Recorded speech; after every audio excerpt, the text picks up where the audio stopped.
নমস্কাৰ বন্ধু বান্ধৱীসকল, মই হৰহিতাই অন্য এটি খোৱা বস্তুৰ ভিডিঅ' লৈ আপোনালোকৰ মাজলৈ পুনৰবাৰ আহিছোঁ। আজি চাওকচোন, একেবাৰে সহজতে বনাব পৰা বস্তু এটা লৈ আহিছোঁ।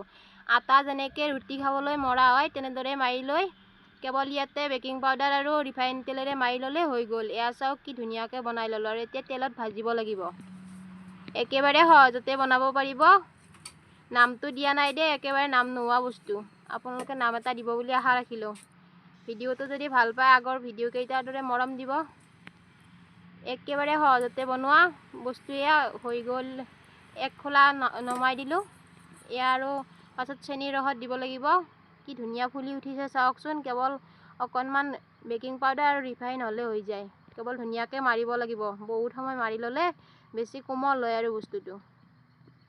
মই দোকানৰ কাৰণে একো বস্তু নাছিল বাবে এইটোকে বনাই দিলোঁ আজি। আপোনালোকে দেখাত ভালকৈও কৰিব পাৰিব গোল গোল। মোৰ মানে দোকানৰ কাৰণে সময় নাই নহয় বেছি ভাল কৰি থাকিবলৈ, আৰু এনেকৈয়ে বনাই দিলোঁ। খাবলৈ খুবেই সোৱাদ হয়, এইটো সহজতে হৈ যায়। আপোনালোকেও বনাই চাব পাৰে। ৰুটিৰ দৰে মাৰি ল'লে হৈ গ'ল, বেছি কষ্ট নাই। ভিডিঅ'টো যদি ভাল পালে আগৰ দৰে মৰম দিব। আজিৰ ভিডিঅ'টো ইমানেই। সকলোৱে ভালে থাকক।